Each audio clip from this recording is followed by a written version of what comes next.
Welcome to Houston Sports Talk with your host, Robert Land. Thanks for checking into the best Houston sports podcast. Robert along with Sports Radio 610's Shaun Bijani. And if you're new to the show, welcome to the party.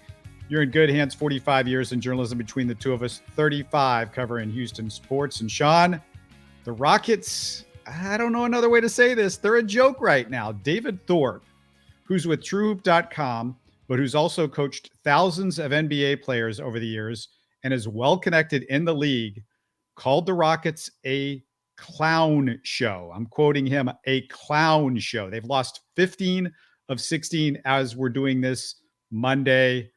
I'm out of words for this mess. What are you talking about? They're the hottest team in the league right now. Well on their way to get that number one overall pick, man, if it worked that way in the NBA as it did in the NFL. But they're going to have a chance, maybe the best chance out of anybody once they hit that lottery. 10-33, I think they are right now. Losers of 10 straight, 15 of 16. I'm not going to lie to you, man. It depresses me. It makes me mad. I'm angry about the situation. But I'm also kind of encouraged in that, you know what? If there wasn't that guy named Victor Wembanyama out there, then I'd be a lot more mad. But when you 14%. Yeah. Was it 14.62594% or whatever the actual chances are that the Rockets can get that guy? If he didn't exist, like, I would be a lot more angry about the situation I am right now. But I mean, I've said this to you before. I'm kind of drawing comparisons to that of the Rockets versus the Texans, what their real mode, what their real goal here is in this whole thing, and also how it's hindering the growth of the young talent that already exists on the roster. That's the sad part. I mean, it's basketball. It should be a little bit different. It should be looking a lot different. It should be a lot more exciting than it actually is. You see the individual talent displayed by, Jalen Green, KPJ, Jabari Smith, all just top to bottom. I mean, they can be really exciting, really fun to watch at times. And then it's just the ineptitude. And I think the fact that we spoke on this last week, the good cop, bad cop thing, and the heat cannot get much hotter right now, and rightfully so for Steven Silas. He's got this thing just an absolute dumpster fire. I mean, this thing is cooking. Can you believe Tillman Fertitta is sitting on his hands right now? You see what he did over at U of H. That's the real shocking thing.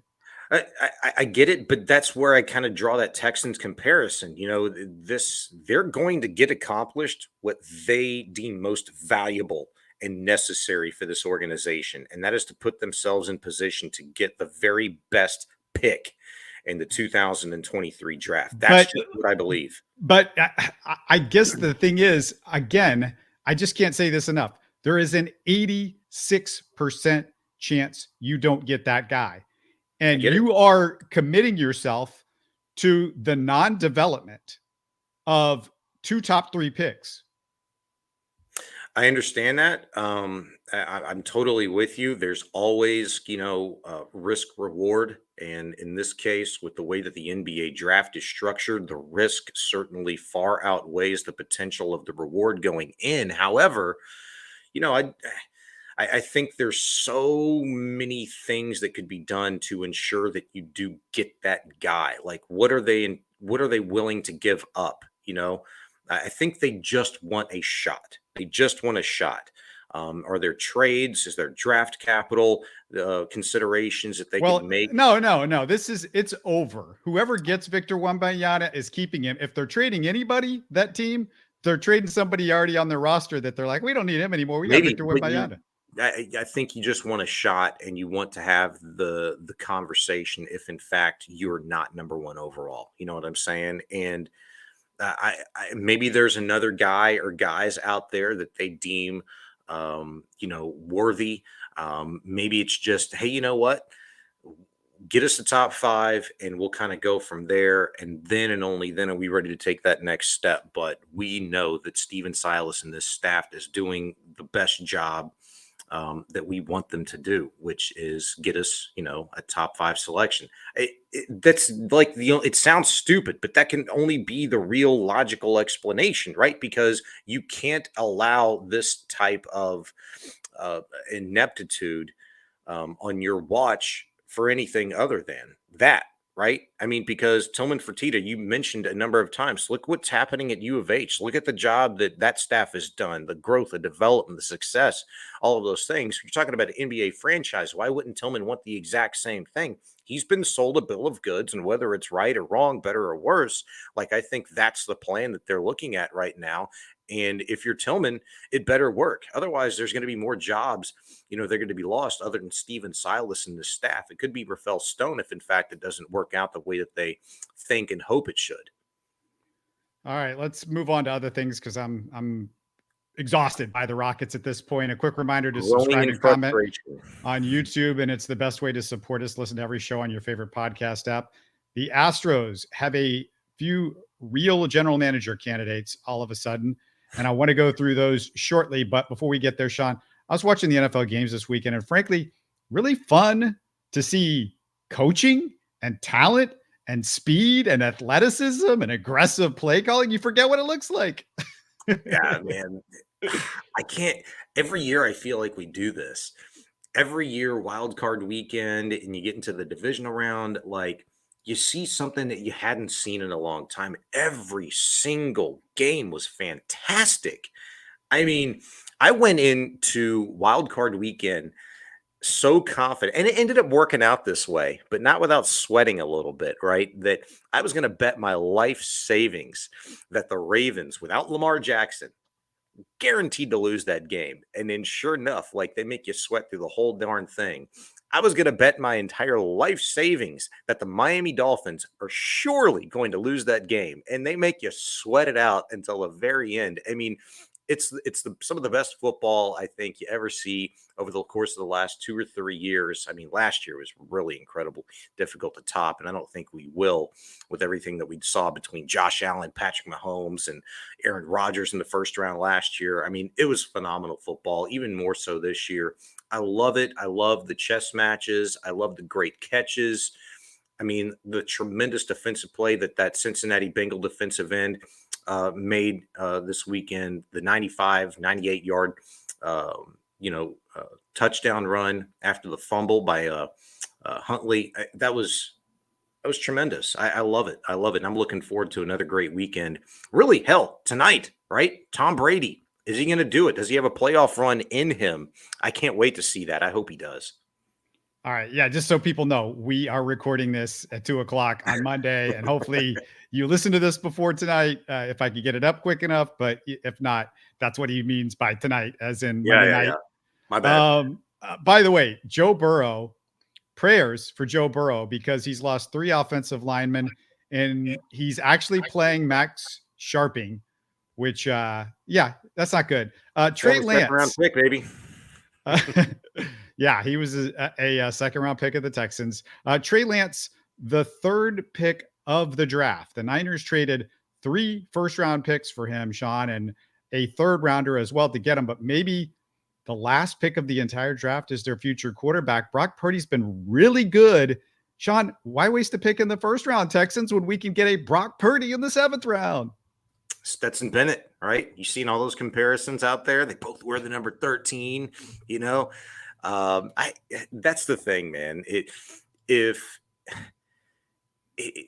you're a good college quarterback, and you got that drive, you got that will, you got that certain skill sets, the throwing motion, the arm angle, just some of those things that, good coaches, can kind of build off on. You get that will and the drive to get better. I mean, I don't see a reason why you have to be a 1st round, 2nd round, 3rd round pick, and I know we've had some 4th round success stories over the years. Russell Wilson, probably none better than him. But I mean, I get it to a degree, but beyond a certain point, man, and it appears it's after college, like, what happened to coaching? Like, I don't understand why this is so shocking to us. Like, why you can't get guys to continue to grow. You're talking about 21, 22, 23-year-old guys who you think that, hey, you kind of are what you are after college, and you're either good or mediocre or great in college, and that's who you're going to be in the NFL.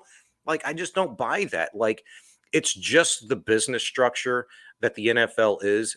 It's not built to give these guys a lot of time. It's you either have it or you don't, or this is maybe like a 2-year thing. If it's a Bryce Young type, if it's a Trevor Lawrence, who was not a Bryce Young really, but hey, you're either going to come in and do this thing, and because of the organizational faults and structures and going through coaches and general managers and coordinators, year 2 is when we should kind of see what the real deal is. Maybe you're seeing that now with a guy like Trevor Lawrence, whereas a Bryce Young, hey, you probably 2 years and kind of get his feet wet in the NFL before you really start to see this guy take off. We saw it with Patrick Mahomes. I just don't understand why people feel like you can't be coached at the NFL. You can be. It's just the willingness on behalf of the organization and those coaches. It's not simpatico.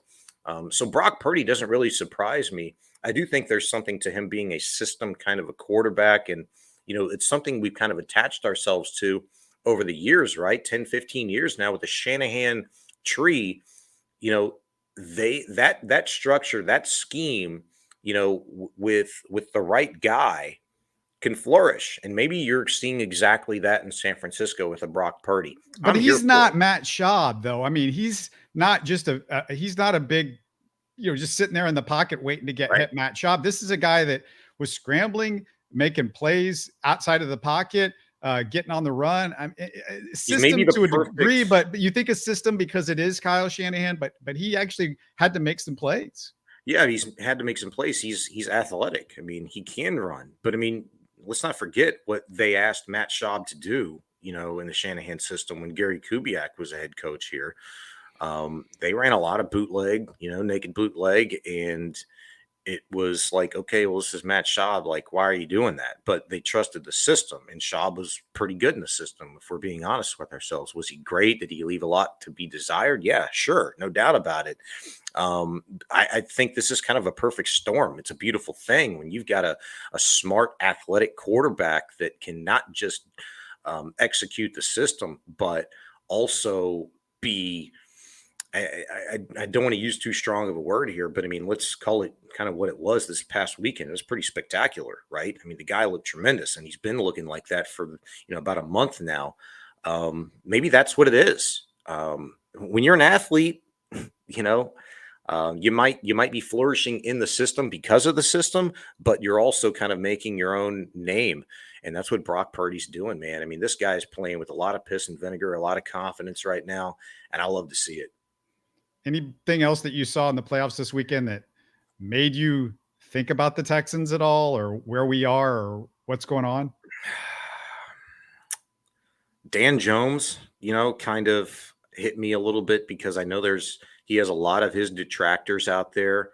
And Mike Kafka, who looked great this weekend, is going to be interviewed by the Texans at some point in the not too distant future. 100%. But that whole just Dan Jones, him as an individual, but the job that Brian Daboll's done, Kafka with the offense, and just how the team has kind of responded. They started off really hot, and then they went through their struggles, and now they're playing some better football.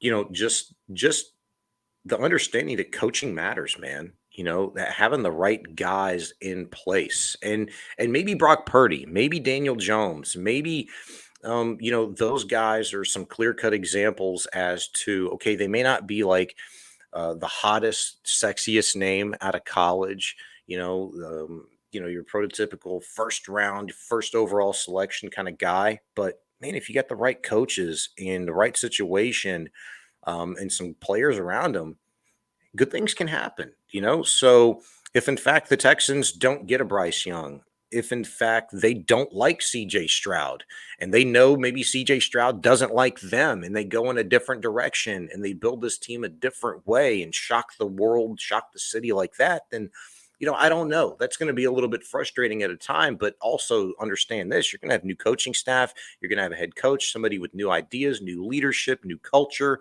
new players, better players, more money to spend to retain the ones you do like, and more money to spend to go get the ones that you do that are playing elsewhere. So I feel pretty good about the situation, and you should, whenever you watch the NFL playoffs, kind of play out, and teams do some special things that they're not anticipated to do, not expected to do, rather. I think that kind of encompasses what we all want to believe and hope that the Texans could be just 1 year from now. coaching, as it turns out, matters. And the Texans have interviewed 3 coaching candidates, Sean. They've got Lions OC Ben Johnson already done with, Eagles DC Jonathan Gannon, Eagles OC Shane Steichen, and they're scheduled to interview Sean Payton. What do you think about that, Sean?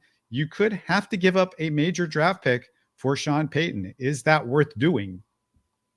I mean, we could talk about that all you want to. I just don't think it's worthy of the conversation, to be quite honest with you. I mean, every year when teams interview coaches, it doesn't mean they're legitimate candidates for the job. It's also fact-finding missions. It's also just trying to get opinions of some of the brighter, smartest, more veteran minds out there, what they think of your organization, and try to use what maybe you take away from those interviews, their perceptions of the organization, how they would build things, how they could see things transpiring over the course of a 6-month or a 12-month or an 18-month time span, their vision for the organization. If, in playing in a hypothetical world, they were the head coach or they were the CEO of the organization, so to speak. So I think, yeah, you can learn a lot from interviewing Sean Payton. Do I think they're doing it because they believe he could be the next head coach of the organization? No. Do I think they're doing it because he wants to be the next head coach of this organization? No. I think it's literally a fact-finding mission, and it does nothing more than just boost your credibility from an organizational standpoint. That, hey, for the first time in 3 off seasons, you're talking to the hottest candidates on the market. And there's a reason for that, because you're real about winning now. You're serious about it. You're serious about taking that next step. So I think that's what it really all comes down to. And it would have been a bigger story if, in fact, Sean Payton would not have accepted the interview. It'd be a bigger story if, in fact, John Gannon was like, thanks, but no thanks. I know what you're kind of all about now. No, I think it says a lot about the Texans organizationally and the direction that they're headed, that Gannon would accept another interview and execute it. And then not even that, but the reports that come out after the fact. I think it was Dan Graziano from ESPN that had the story in regards to an offensive coordinator that John Gannon would potentially bring along, or at least has in mind, if in fact he took the Texans job. And that is another individual from that of the New England Patriots, who is their tight ends coach. The name slips my mind, but has a previous relationship with Nick Caserio. Big surprise there. It shouldn't be, because from your general manager to your head coach, they're going to hire the guys that they've worked with before, that they're most comfortable in, that they're most confident in, that they have relationships with, and that they want to build an organization together. So I'm encouraged by all of it, whether you like the whole, they're trying to make this Patriots South. I don't really think it's just that in a nutshell, but I think they got themselves a New England Patriot with strong relationships, strong ties. And we know that one hasn't worked out to this point with Jack Easterby. Doesn't mean the other ones won't either. Yeah, you concerned me with that last statement. And I heard some of that exact same thing about this tight ends coach from the Patriots, because look, I mean, the Patriots assistant coaches right now have a terrible, terrible, terrible record doing anything outside of New England. This seems like it's all Bill Belichick. The offensive gurus, Josh McDaniel, has basically destroyed Derek Carr is leaving after having one of his better years last year. Once he's under the Josh McDaniel umbrella, I mean, I am terrified of another Patriots assistant. And what Caserio said in the press conference, remember, Sean, he specifically said, I need to listen to other people. Well, if that's the case, then bringing in an echo chamber for yourself is not good. Gannon has at least proven that he can be a defensive coordinator with the Eagles. But as we know, this is not just a coordinating position. You have to be a head coach and handle that. I mean, I look at what has been done with the Giants, okay, and Daboll. And Daboll, the question was, could he be a good head coach? There was no question after watching what they did this year. Potentially the coach of the year in the NFL. And people were wondering, can he handle it? I'm not saying that a Gannon can't handle it, or any of these guys can't handle it, but I get concerned when it's like, well, Gannon went to John Carroll, so Caserio wants a John Carroll guy because he went to John Carroll, and he wants to get a tight ends coach that he went to John Carroll with. I'm like, what? Yeah, and I mean they're all fair concerns. But what I think Nick Caserio meant when he'd said that he needs to listen to other people, he needs to utilize the resources that had had already existed within the building. Um, you know, I'm not going to say I was encouraged by that because I was more discouraged before I was encouraged by that because this is year 3. I mean, the number one job that you have when you're coming into a new situation and a new role, a new title for the first time is to do just that. Utilize the personnel that's already kind of been there. Find out who can help you function at an optimum level the fastest, the best way. Who's going to be the most efficient for you? And it doesn't sound like he did that. And it sounds like it took him 3 years to figure out that, you know what? Yeah, trust isn't always a bad thing. Sometimes trust is a necessary thing. And it's probably something that he should have done more of, 2 years ago when he'd first taken the job. But you can only excuse the dynamics and the unfortunate circumstances that were going on within the Texans at the time so much with Deshaun Watson and Jack Easterby and Bill O'Brien and just the weird dynamic that it was and having to deal with, trades and making money right. A lot of GMs have those jobs to do. I mean, the Texans employed one of the brightest minds for so many years in Josh Olson, their capologist for so many years, who's no longer with the organization, and serving that function. And they lost over the course of the last 4, 5, 6 years some really good, bright football minds. And for a guy like Nick Caserio, who's kind of started his way from the ground up and then worked in various different capacities, for him to say like, I can do this on my own, I don't really need to trust anybody, or, I've got my guy or guys I can bring along with me.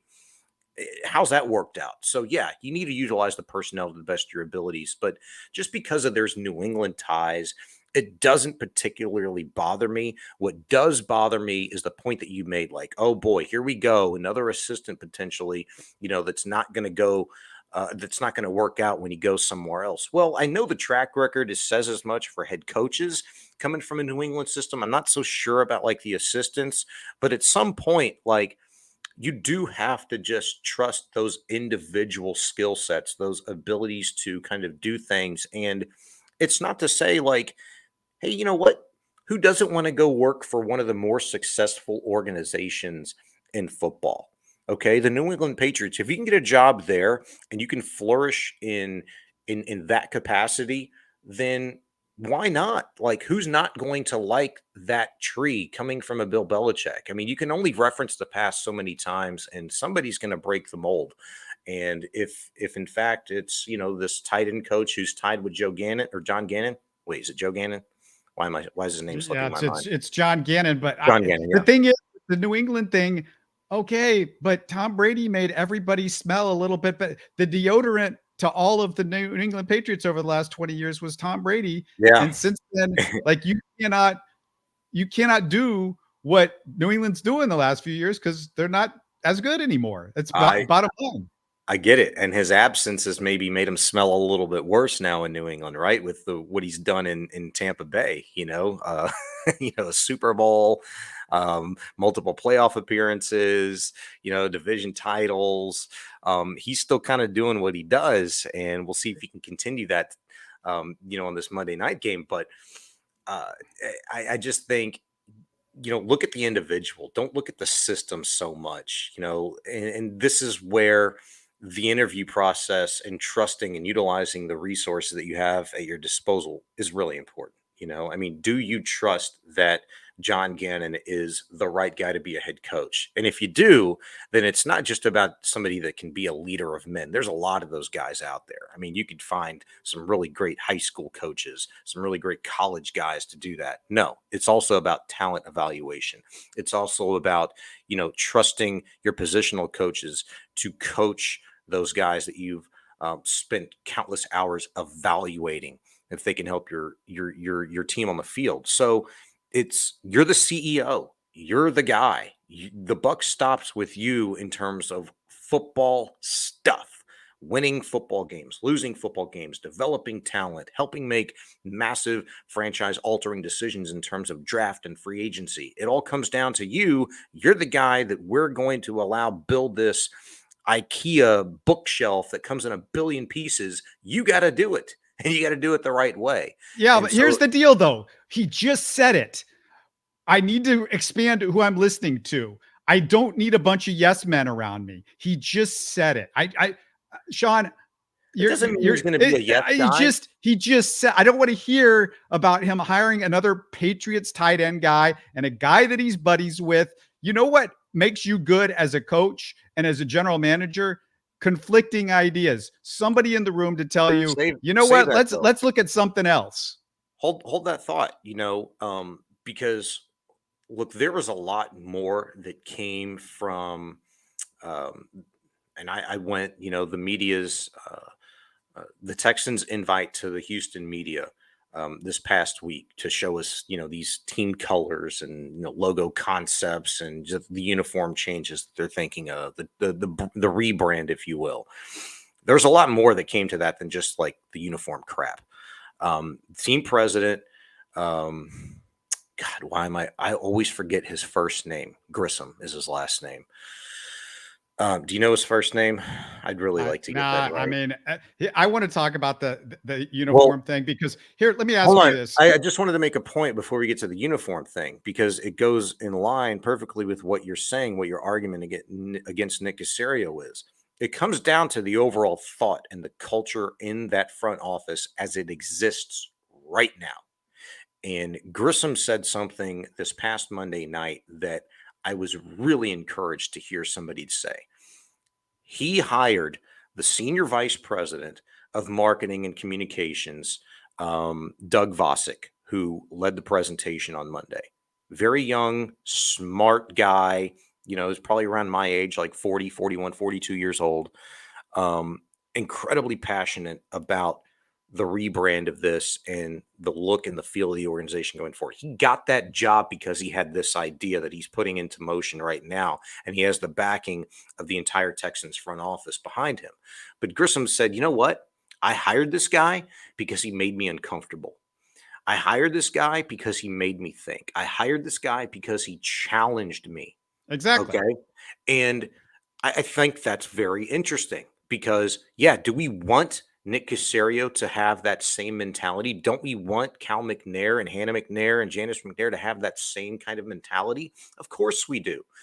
But while Cal even admitted that night and has done so on a couple of different occasions now in terms of him being a traditionalist and very big on tradition, well, he was credited by Grissom and by Vosick and by Hannah that night, and take it maybe with a grain of salt, if you will, but you can only operate with what you've been told, okay, and go from there. But they said, hey, you know what? As much as Cal has not liked change or the idea of it, for 20 years, what are we doing right now? We're changing. Well, it might be a product of the environment, and you might be a victim of circumstance and be backed up against the corner and have no choice, but you're doing it. And so sometimes, hard times make you make some difficult decisions and make you change in difficult and uncomfortable ways. People hate change, but he's had to do it. So I like that.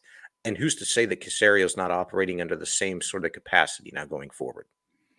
Yeah. And let me just talk about, the last three guys that they're looking at as far as interviews at this point. We mentioned Kafka. That's one. D'Amico Ryans is two, which is great. He's, I think, every Texans fan's dream guy. And then the Rams assistant coach, Thomas Brown, also. Did D'Amico accept the interview? Like, I know they requested it, but did he accept it? Because I thought he had reluctantly accepted it or something. I don't know.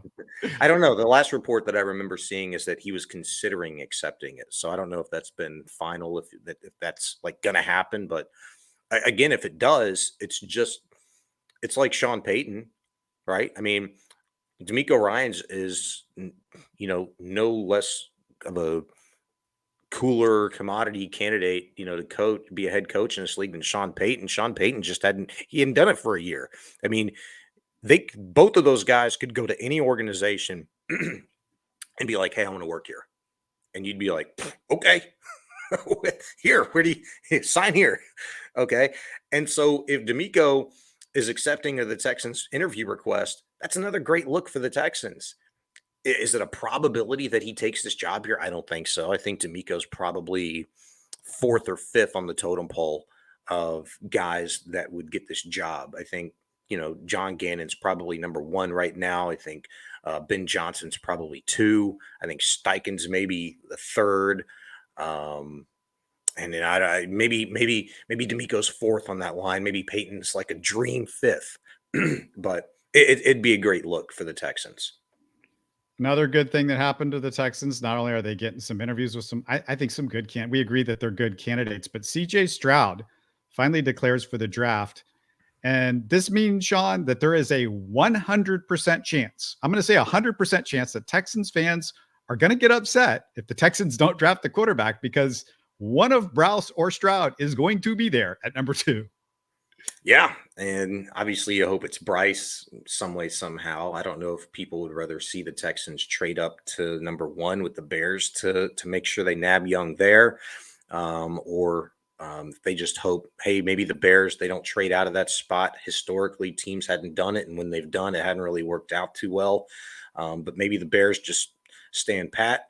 They get themselves Will Anderson or Jalen Carter or somebody like that. They go defense and they leave Bryce, for the Texans at number 2. That would be awesome, right? But if it is Stroud, one of the two is going to be available there. And if the Texans stand pat at number 2, you have to feel really good about that. I mean, as life was sucked out of you, a week ago when the Texans, won their last game and the Bears, did what they were supposed to do against the Vikings and lost. You lost that number 1 overall pick. You felt terrible. I mean, you were mad, you were angry, frustrated. You felt probably as worse or as bad as you ever had about the Texans organization going forward. Why are you reminding me of all this? I was just getting over it finally, Sean, and now you're bringing it all up again. And I got to tear you down to build you back up. And so, like with CJ Stroud declaring for the draft, on earlier today on Monday, that had to breathe a little bit of life back into you, because were you not expecting it though? I mean, is this a surprise? I mean, sometimes, yeah, it's a little bit of surprise because stories circulate for a reason. Now, I thought maybe the reason that over the course of the last 48, 72 hours, it was circulating that maybe CJ Stroud was considering going back to Ohio State was because of NIL money. Well, why would he be considering that? Because there's a risk reward there. All right, you get a little bit more money for another year at Ohio State, but you're probably not going to go number 1 overall next year anyway, because Caleb Williams is coming out at USC. So your draft stock can't really do anything but go down at this point, because if you come back, you're now more susceptible to injury, affecting your future in the NFL, affecting draft status, maybe a little bit of money that, you could call balanced out because you signed an NIL deal at Ohio State, whatever the case may be. You had all of these rumors, maybe his camp, his agency, which is, he's representation by Deshaun Watson's, agent, David Mulligetta. Maybe that's kind of a vibe that they're worried about. Maybe that concerns me more than the stupid, he's not coming out. Because if you're a quarterback and they're saying you could be the number 1 pick in the draft or number 2, you're not getting better than that. So yeah. I don't understand why you wouldn't come out. Yeah, well, I mean, maybe he knows, like, hey, if I come out, the Texans are going to grab me, and I don't want to play for them. David doesn't vibe with them. I don't vibe with them. I don't like him as an organization. He goes total Eli Manning, and just don't want to play for that team. You don't want to put yourself into that position. But I still believe that. By the way, can you're a little. I'm getting some feedback a little bit. I still believe though that, like, CJ Stroud, if he doesn't come out or whatever, you could get injured and you could say, well, he's insured and blah, blah, blah. But I mean, you're not going to be, no insurance company is going to give you $300 million, which is what you could be if you're getting it, if you're a quarterback 4 or 5 years down the road and you're any good. I mean, you're not getting that money back, and you might not get a chance to play in the NFL. I mean, these guys never go back, and I get it. There's the NIL money, blah, blah, blah. That's there, that it wasn't there before. Yes. Okay. But The money is just way bigger. The endorsements, I think, are way bigger. All of that stuff is way bigger for being an NFL quarterback. And listen, this is why it's important that he comes out. It's not just that the Texans get 2 shots here at good quarterbacks potentially, but if the Texans are not interested in CJ Stroud, this is something that, Sean, I don't think anybody thinks about, but if they're not interested in CJ Stroud, somebody will be. And you're going to get some draft choices for that deal if you want to move back a little bit. And frankly, that's what I would, if the Texans do not want a quarterback at number 2, they don't like anybody on the board, you got to move back. I frankly would draft one of these 2 guys or whichever one's available, because I just say just keep drafting quarterbacks until you get one right. And these 2 guys both look like they can potentially be good. However, the Texans should move back if for some reason that don't just draft, well, we like the defensive end. No, there's like 1,000 teams behind you that want a quarterback and would trade up to get whichever guy's on the board. Yeah, I mean, I don't disagree with any of that thought process, really. The Texans draft CJ Stroud at number 2. I think about drafting another quarterback, in the later rounds too. It would be the 5th round or 6th round. Depends on, what you feel like is available, what you've already kind of done to bolster your roster to that point. But if they don't draft CJ Stroud or a quarterback period at number 2, I'd still think about drafting a couple of quarterbacks later in the draft, taking some flyers and creating some competition.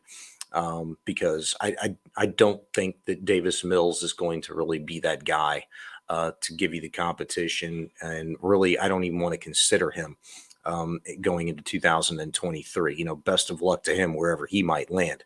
But I'll just say this in regards to CJ Stroud to kind of wrap this up. Not that he was considering going back to Ohio State, because he probably wasn't.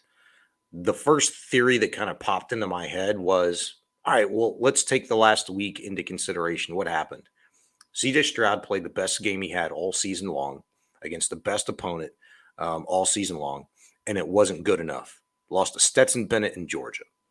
Played phenomenal, did some things in that game to really make people scratch their head, ask some real questions like, hey, damn, is this guy legitimately way better than we gave him credit for? This isn't just about a Bryce Young draft. It's CJ Stroud too. Yeah, okay, maybe he made a little bit to bolster his conversation there. But what happened? Stetson Bennett won the game. Georgia blows the brakes off at TCU as they should have. And that was the conversation. How if I'm CJ Stroud's representation, how can I get my guy back into the news? After the national championship, it was, hey, by the way, CJ Stroud hadn't actually declared for the draft yet. Okay, how can we optimize that? Let's create doubt. Let's leak some stuff. Let's say, hey, man, there's major UIL money, or NIL money on the table here for this guy. If you're stupid enough not to go into the draft on the high that he's going into the draft this year, coming off that Georgia game, I don't want you as a quarterback down the road. And by the way, if he's gonna come out next year, guess what? Caleb Williams, there's other guys that are ahead of him in the pecking order for sure. That's what I'm saying. But it's all about to maybe drive conversation. Like, let's create doubt. Let's optimize the situation. Let's put our number 1 client back on the map and have people talking about him again and read his statement. I mean, what better way to come out than, to say the things that he'd said. And we kind of know that about CJ Stroud to begin with. He's a God-fearing guy at first, seems like a great human being and is all about ball. And, he wanted to make this really, at least seem like a real decision, because team means so much to him. School means so much to him. Loyalty to a program means so much to him. What better qualities do you want out of a quarterback than those of that guy? Whatever. I don't buy into the, look, Sean, if you want to fall for all that crap, fine. I don't believe any of that. Falling for what? I'm not saying I'm falling for anything. I don't think you're hearing me. I'm not saying he was considering going back. I'm saying if you're his agency, you want to sell that. You want to optimize that. You want people talking. You want people you want to create doubt in people's minds. Nobody's saying that he was considering going back, but I'm saying His moment was over. He had a great game, and what's he the point? lost. What are you him. proving with creating doubt? It's not changing anything where you get drafted. It doesn't make a difference. Let me ask you something. What were people talking about the last 2 days? What were they talking about? They're talking about the NFL playoffs. No. In relation to CJ Stroud, what were they talking about? Oh man, is he going to come back? Is he going to go to the draft? Like, what's going on? He still hasn't made his mind up. What is that? What's that changed? I don't understand what you're saying, though. What does that change? People are talking about him. Nobody was talking about him once he'd lost. People talked about Stetson Bennett. People were talking about Georgia. People were talking about them blowing the brakes off of TCU. It put the focus back on him. No. In the places where he could get drafted, I'm sure he is the talk. I'm sure he's the talk here at Houston. He's the talk probably any of these teams, the Colts, the number of teams that are in this draft, they're talking about him. That's the only those are the only things that matter if you're CJ Stroud. That's it. Ultimately, if you're CJ Stroud, that's all you care about. You want to go ball out for somebody. But I'm saying as an agency, they're worried about the look. They're worried about the narrative. They're worried about they want people to talk about him because he can't make up his mind. That's all this is. That's the whole conversation of, oh, the guy's not sure. Yeah, I can't figure out. I don't know if I want to play in the NFL or not. Maybe I just want to hang around here for another year. Well, come on. Well, you put words into his mouth, and I mean that's what happens, and you set yourself up for the statement that was released by him saying otherwise. And it just makes him look better. And the whole while, for 2 straight days, you were talking about that situation. I didn't care. I was just waiting I was just like, okay, whenever you decide to come out, I know he will. Look, I've experienced this in sports a zillion times with NBA guys and NFL guys. They play around and then they decide that they're going to come out because guess what? Money talks. The greenies talk. Yeah, but why do they play around with that idea? I mean, if the iron can't get hotter, but you're going to play around with it anyway, people are going to talk about you. People are going to talk about the situation, and you're going to come out, you're going to make your money, you're going to get drafted, of course. But when everybody just kind of assumes that, there's nothing really to talk about.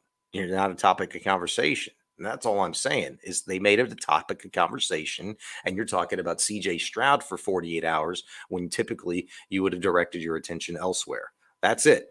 Nobody's saying they were stealing headlines from the NFL playoffs and the super wild card weekend, but they were also talking about CJ Stroud. And you also were waiting on Monday for that statement to come out, that decision to come out at the deadline, which it did. And now it's done. Now it's a non-story. And now he just flows right into the regular shuffle of, sports media and stuff like that until the next time, until he has to throw at a pro day, until he has to run, until he has to do this, that, or the other thing. And we get to see all these measurables. I mean, it's just all a cycle. And that's all I'm saying. If you're an agency and you're representing one of the hottest clients coming out of college football, why aren't you going to optimize that? I understand it from that business sense. Just because the media is writing stories about you doesn't mean anybody's talking about it. And fans don't, just because fans care who they draft, they're not stupid. They know these guys fans are like me. They know the guy's going to come out eventually. They're not talking about it. They're not worried about it. I just disagree. If they can hope, CJ Stroud's people can hope that's what's going on. But frankly, no, nobody is. Nobody I talked to, nobody's like, oh my God, CJ Stroud, he's not going to come out. Oh my God. Nobody said that. I mean, if this was happening and if this is still happening and it's April, then you start panicking, but not now. No, I think we're just kind of talking semantics. I'm not saying that it was a legitimate concern or thought that he might not come out, but it became a story. It's a story because they're writing about it, because they probably went to the media and wrote about it. Fine. Yeah. But guess what? Just because somebody's writing about it, it doesn't mean anybody cares. That's what I'm saying. Well, care or not care. Like, you may think you know the outcome or not. Like, we knew he was going to come out, right? But you're talking about it. I mean, it was a topic on talk radio. You know what I mean? For 2 days, like, people were talking about it this morning. Just because something's a topic on talk radio, look, whatever. Saying, Let's go on, because I don't even like, this is like 10 minutes more than I wanted to talk about CJ Stroud. Because like I said, I don't care. Anyway, the Texans logo, you knew a little bit more about it, or a little bit more about it than you did a few days ago, right? I think I can maybe clear some stuff up, like all the stuff on Twitter, since last Monday, I guess, that we saw this stuff, and people are going crazy, like, oh, yeah, they're gonna bring, the old Oiler colors back. I mean, they kind of infused some of that stuff with what they rolled out, this past year, with some of the swag, the hoodies, the shirts, the hats. What's this weird looking H and all of that. And I'd say this, on Monday night, it was a great presentation by Doug Vosick, who's their senior VP of marketing and communications. He was hired, I want to say, last spring, and he got hired because of this idea, per the Texans team president, Mr. Grissom, and Cal and Hannah McNair. That's what they were talking about. That's why they decided to give him the job. Hannah was like, yeah, we need to hire this guy because we need change. We need to move forward, and we need somebody to challenge us and make us feel uncomfortable. And so that was that. He was a great presentation. I felt like I was on some sort of panel on like a committee that had to decide yay or nay. We're going to roll out this look for Nike. There's too much buildup, Sean. What do we know? What do we know? I got to find out. Come on, man.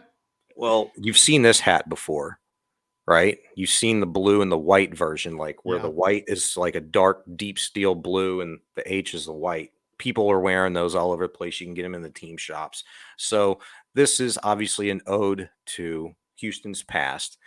And I will just tell you that don't plan on seeing this ever again. Okay. Don't plan on seeing that ever again. Like, maybe this is like a one of a kind. It's the idea. It's the concept of change. Will there be change? Yes. How drastic of a change? I don't know. They don't know. This is very exploratory. What they did show us is a timeline of events that have to occur, deadlines that they have to meet, and they're working feverishly to do so between now and April of 2024. Well, what's April 2024? That is the day that they're going to roll out their new look, uniforms, colors, maybe not a logo change. That ain't going nowhere. That's going to be the logo. So people are freaking out about that. Don't worry about it. It ain't going anywhere.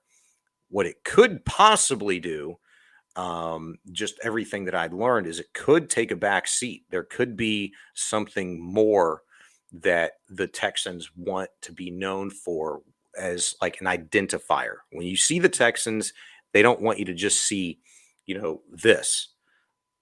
They want you to see maybe something like that. So they're talking about the logo potentially being the whole helmet as like part of the helmet, in the same way the Rams is. Maybe something you see at midfield, maybe something you see in the end zones. They're exploring all of it. And the idea, I loved it. I wrote about it on sportsradio610.com. You can check it out. Find me on Twitter at Shaun Bijani, Instagram. I put this out there. What impressed me the most was the idea and the fact that they're having these conversations about it and why. So one of the things that they referenced during this presentation was they put all the Major League Baseball clubs up there. Well, there's 30 Major League Baseball clubs. 26 out of the 30 have an ode on their hats that they wear every single day, every single game, to what? What's the most identifiable thing you see on a Major League Baseball hat every single day for every team? At least 26 of the 30. The city. They all represent the city. The LA for the Dodgers, the NY for New York, the H with the star in the background for Houston, the C with the Cubs. You get the point, so on and so forth. The Texans want to be identified like that. They want an ode to the city. So they want to represent the heart, the hustle, what says H-Town, what says, the culture, the food scene, just the overall look, the feel, the vibe, the energy of the city, the dedication, Hurricane Harvey, the strength, Houston strong, that vibe. That's what they want to encapsulate with this new concept. And if it can be colors, if it can be an H of some sort, something a little bit more identifiable as opposed to a bull that says what? When you see this, you say Texas, right? It's Texans, but you think Texas.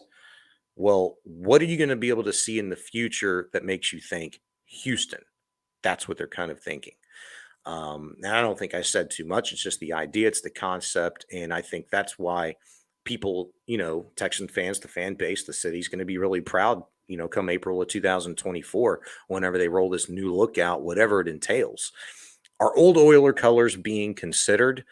Sure. Duh. I'm not breaking any news. I'm not saying anything that I'm not supposed to. You're seeing these hats on the team website. Yeah, it's being considered. To what extent? Nobody knows. I'm going to just speak to that for just 1 second. Okay. The fact that anybody thinks that the Oilers colors are coming back, if you've seen anything in the last 25 years, the real Houston Oilers are gone, but their owner is up in Tennessee and says, we're not giving up any of that. So the idea that the Titans would approve because these teams all work in conjunction with each other, that they would approve the fact that the Texans are going to go to the Oilers colors the same as them in the same division is just ludicrous. That's number one. Number two, Texans fans talking about, the Texans looking bad. Number one, I don't think there's anything wrong with the logo. The logo is fine. Okay, maybe you can do something to a little bit structure it differently, but Sean, you just said the logo is likely staying exactly how it is. Number two, the colors. I want to speak to that. What, the colors don't work for anybody? Red, white, and blue? Should we go ahead and get rid of the American flag? Because it's the same colors. I mean, we're not changing the American. Nobody's saying like, man, those are ugly, the American flag colors. Let's get a new American flag. There's nothing wrong with the color. Again, winning. If you're winning, it doesn't matter. And as far as the uniform is concerned, the uniform, it's plain and whatever. You know what's plain? Every classic uniform in sports is pretty much plain. The only thing in sports that I think is kind of cool that's not plain is the Astros Tequila Sunrise. That should be, we should be seeing a lot more out at Astros games as far as on the field, not in the stands, because we see plenty of it in the stands. But the classic uniforms, the ones that people love and everybody buys year in and year out, the Yankees, the Packers, the Steelers, it's or whatever sport you want to, it's classic, simple, straightforward. There's no looking like stupid Nike crap. You know what I mean? The Nike uniforms that they do up in Oregon or whatever. You're right. You're right. I mean, and the Texans haven't changed their uniforms since day one. It's been exactly the same. They've had obviously color rush since the NFL started doing that. They've had alternate jerseys since the NFL started allowing teams to do that. What I learned is, NFL teams are allowed up to 4 different uniforms: a home, away, an alternate, and a color rush. And NFL teams don't have to choose to do any of that. They can just have a home or an away. And I think maybe they have to have like an alternate, but I'm not sure to what extent. A throwback, if in fact you do. Texans don't have a throwback. Their throwback is what they primarily wear. That is their uniform. What has changed over the years that probably most people don't realize is the blue in the Texans. I had no freaking clue. The blue's called deep steel blue. If you look at like the old original Texan logo, which they pulled up the other night, versus what they have now, that blue is trended to be a little bit more lighter now than it was before. Before, it was like almost a black blue, like it looked black. And so they've made it more lighter to emulate what you just said, American flag, Texas flag, that sort of thing. The logo, again, this ain't going anywhere. That's going to stay. That's staying. It just might not be the bam in your face as it is now. It might kind of take a back seat, is all I'm saying. These are all things that are being considered and the conversations are being had. And there's nothing that they know that they didn't tell us the other night. And you could, tell by the reactions of Hannah and Cal McNair during this presentation with Doug Vosick that they were like, taking sighs of relief, when Vosick would say something like, we're not married to this, or we're not married to that, or we're just talking about this. I mean, it was almost if they were in the presentation for the very first time, which, to be honest with you, might have been. I know some fans have been made privy to like some changes, like, your super fans, like Debbie the Texan, probably, or the Ultimate Warrior, or whoever, people like that, you know, they've been they've been solicited for their opinion on certain things. And this was no different. They were going to give the media a chance to do that. And it was, hey, here's what we're thinking. What do you guys think? Ask questions, make statements. Let's have a conversation. So that's what last Monday was. And that's what made me most excited about it and made you feel like, boy, you really have a voice here. That's what they're trying to sell to the Texan fans. Yeah, winning's important and all that stuff. Sure.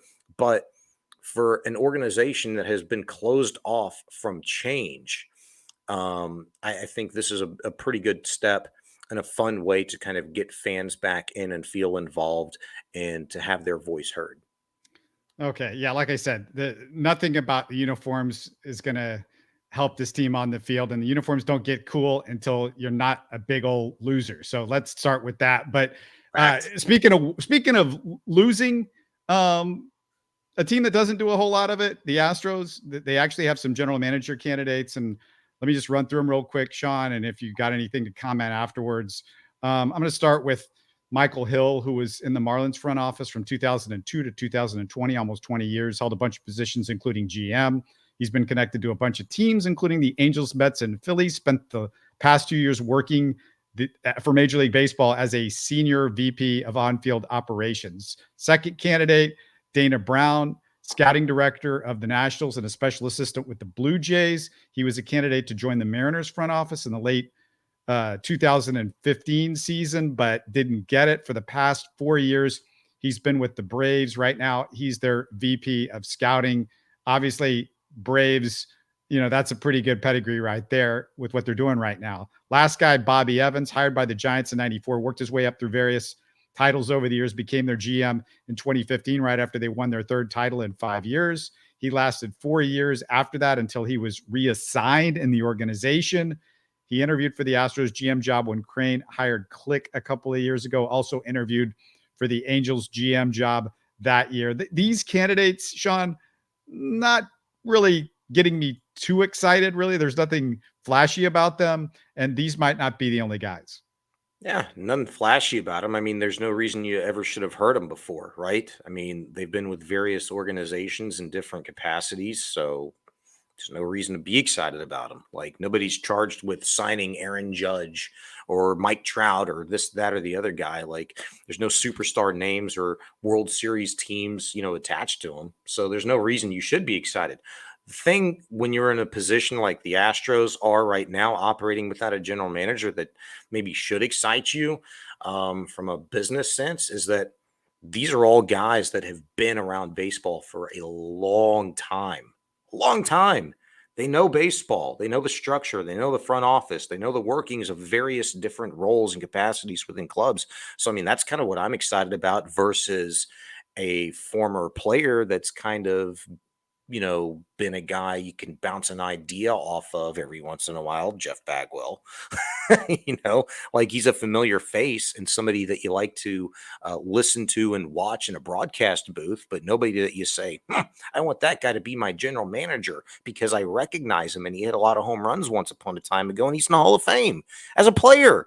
Like, I want somebody that knows how to do the job, that's kind of done the job in a roundabout way before, that's helped other guys do the job. So, yeah, I mean, It's just interesting when you contrast it, though, with what the Texans are doing when they're trying to find the young, new, hip guys from the really up and coming organizations, whereas the Giants, yeah, they've been mostly good for the last couple of decades, but they're not the young, hip franchise. The Marlins, definitely, there's nothing young and hip about the Marlins over the last 20 years, and that guy's been there forever.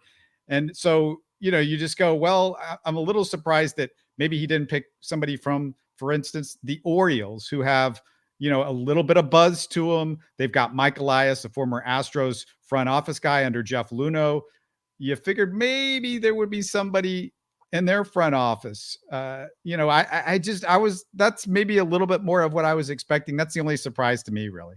Yeah, maybe. I mean, that's a good point. But, a team like the Orioles, who maybe are what they are right now as a farm system and with a lot of young talent on the major league roster, and unfortunately for them, mired in one of the most difficult divisions to navigate in the AL East. You can imagine with the Red Sox and the Yankees and the Rays, mixed in with them, the Blue Jays, never mind them, is that, well, they pluck their guys from us. They want to see a job through too, maybe, it's TBD. It's incomplete right now. And so, yeah, like, hey, you have an opportunity to come be the general manager, with this organization, a team that just won the World Series with promise of maybe 1 or 2 or 3 more in the future. Like, who knows? But it also, I don't know how baseball people really think and work. Really, just anybody in sports that have these higher roles that are charged with building and developing and creating front offices and ball clubs and evaluating talent. Like, at what point do you say, hey, you know what? I took this job and I want to see it through. I'm making a lot of money and I'm going to have my pick of the litter when it's all said and done, but I'm not done yet here. And maybe they like it there. It has to be reciprocated. Maybe these 3 guys that you mentioned that are candidates with the Astros right now, maybe they're ready for that next step. Maybe they're ready and they feel like they've done everything they possibly could in those, capacities that they've served in previously. I don't know. I just find it interesting that the Astros have been able to meander their way through an entire offseason to this point. Sign Abreu, bring back Michael Brantley, come to an agreement with, 6, 7 guys in arbitration. They've still got Christian Javier and Kyle Tucker to work out. And they've done all that without a general manager who sat in all these arbitration hearings. Was Bagwell there? Was, these 2 assistant general managers to a non-general manager? Were they there? Did they work through all of this? Like, was Jim Crane, how active was he in these arbitration meetings, these facts, these figures? How did that whole thing come about? Because that's really the job, right?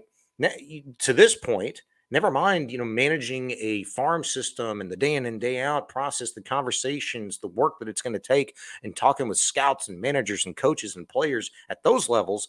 No, it's this.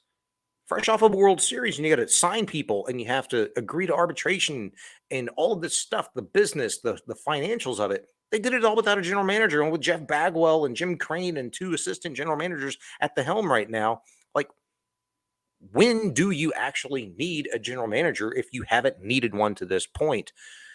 It doesn't seem like Jim Crane is increasing his need or want for one, but maybe something like, hey, I can carry the workload this offseason, and then we can kind of ease you in to what we like to do, or wink, nod, how I like to do things during the season. That seems like it's the route that we're going here. So how consequential is an actual general manager? I kind of believe that they just want somebody to be able to talk to the media when the season gets rolling, and that Jim Crane's going to do a lot of the heavy lifting. Well, let's wrap it up. Maybe one of these next couple of weeks, we're going to have an actual general manager to talk about and a Texans coach, and maybe some changes will be made. Hopefully a Rockets coach, maybe a new Rockets coach, please, please, please. What's the deadline? What's the deadline on a Texans coach? What do you think? Like, in your mind, like, when do you want to see one by? Like, when do you need finality there? Well, it just depends on when they're going to be able to interview some of these guys, because you got to do that first before you can, because some of these guys are still playing, and when is that going to happen? And they might not have to name anybody until some of their seasons end, like the Eagles season, for example. Yeah, I mean, Steichen's already interviewed. Who